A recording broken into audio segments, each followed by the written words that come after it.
जाने कौन थे? राधा के पति का वर्णन ब्रह्मा वैवर्त पुराण में मिलता है। ये वेद व्यास द्वारा रचित 18 पुराणों में से एक है। वैसे राधा की शादी के बारे में भी अलग अलग कहानियां प्रचलित हैं। कुछ के अनुसार राधा की शादी अनय से हुई थी। अनय भी वृंदावन निवासी थे और राधा और अनय की शादी ब्रह्मा की एक परीक्षा के बाद हुई थी। एक कथा के अनुसार ब्रह्मा ने यह पता लगाने के लिए कि कृष्ण वाकई विष्णु अवतार हैं, उनके सारे दोस्तों को अगवा कर जंगल में छुपा दिया था। उस समय अनय भी जंगल में थे और गलती से वो भी अगवा हो गए थे। तब कृष्ण ने अपने सभी दोस्तों का रूप लिया अनय के साथ और फिर सभी बच्चों के घरों में रहने लगे। इसके बाद अनय रूपी कृष्ण की शादी राधा से हुई थी। असल में राधा की शादी हुई ही नहीं थी। ब्रह्मा वैवर्त पुराण के अनुसार राधा अपने घर को छोड़ते समय अपनी परछाई छाया राधा माया राधा घर पर मां कीर्ति के साथ छोड़ गई थी। इनकी शादी साकेत गांव में हुई थी, जो बरसाने और नंदगांव के बीच स्थित था।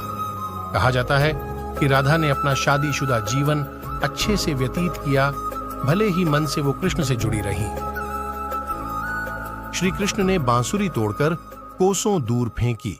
लोक कथाओं के अनुसार अपने जीवन के अंतिम दिनों में राधा ने अपना घर छोड़ दिया था और कृष्ण से मिलने द्वारका चली गई थीं। जब आखिरकार ये दोनों मिले तो दोनों ने एक दूसरे से कुछ नहीं कहा।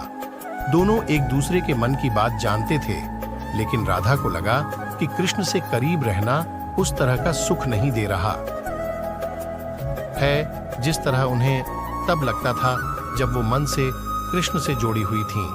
ऐसे में राधा बिना कुछ बोले महल छोड़कर चली गईं। अंतिम क्षणों में कृष्ण ने राधा की अंतिम इच्छा पूरी करते हुए सबसे मधुर बांसुरी की धुन बजाकर सुनाई। बांसुरी की धुन सुनते सुनते राधा ने अपने शरीर का त्याग दिया। लेकिन भगवान होते हुए भी राधा के प्राण त्यागते ही भगवान श्री कृष्ण बेहद दुखी हो गए और उन्होंने बांसुरी तोड़कर कोसों दूर फेंक दी। जिस जगह पर राधा ने कृष्ण जी का मरने तक इंतजार किया, उसे आज राधा रानी मंदिर के नाम से जाना जाता है। इसके बाद ही राधा जी कृष्ण में विलीन हो गईं। किसी भी पुराण में राधा की मृत्यु का वर्णन नहीं मिलता। महाभारत युद्ध समाप्त होने के बाद एक दिन वायु देवता को दूत बनाकर देवताओं ने भगवान श्री कृष्ण के पास भेजा। वायुदेव ने भगवान श्री कृष्ण से कहा कि देवताओं ने कहा है कि आपने पृथ्वी पर फैले पाप का अंत करने के लिए अवतार लिया था और अब आपका कार्य पूरा हो गया है। इसके बाद एक दिन सभी यदुवंशी प्रभास क्षेत्र यानी वर्तमान सोमनाथ मंदिर के पास स्थित समुद्र तट पर आए। यहीं यादवों में आपसी विवाद हो गया और वह एक दूसरे को मारने लगे। कुछ ही समय में सभी यदुवंशी काल के काल में समा गए। इस स्थिति को देखकर बलराम जी सागर तट पर बैठ गए। भगवान श्री कृष्ण और उनके सारथी दारुक ने देखा कि बलराम जी के मुख से एक विशाल नाग बाहर निकल रहा है। समुद्र उस नाग की स्तुति कर रहा है। कुछ ही समय में वह नाग सागर में समा गया। इस तरह बलराम, जो शेषनाग के अवतार थे, शरीर त्याग कर क्षीर सागर में चले गए। सोमनाथ मंदिर से कुछ दूरी पर जहां बलराम जी ने देह त्याग किया था, वहां बलराम जी का एक मंदिर बना हुआ है।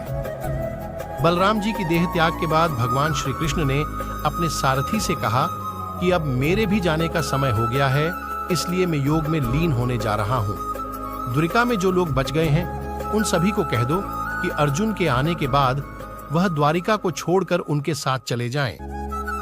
श्री गर्ग संहिता के विश्वजीत कांड के 29वें अध्याय में एक और कथा है जिसमें कहा गया है कि राधा और कृष्ण 100 साल बाद सूर्य ग्रहण के दौरान होने वाले एक यज्ञ में मिले थे जो कुरुक्षेत्र में हो रहा था। इस दौरान राधा को योगेश्वर भगवान अपने रानियों और गोपियों के साथ द्वारका ले गए। यहाँ सभी ने राजसूय यज्ञ में हिस्सा लिया जिसे राजा उग्रसेन ने करवाया था। उस समय राधा कृष्ण के साथ उनकी पत्नी के तौर पर थीं और यहीं लिखा जाता है कि राधा की शादी कृष्ण से हुई थी और वो छाया राधा थीं जो रायन गोपा से शादी कर कृष्ण की मामी बनी थीं। राधा कृष्ण क्यों नहीं मिल पाए, गर्ग संहिता के गोलोका कांड में देवर्षि नारद और मिथिला नरेश के बीच का संवाद बताया गया है। ये राधा को श्रीधामा के श्राप के कारण हुआ था कि राधा और कृष्ण को 100 सालों का वियोग झेलना पड़ा था।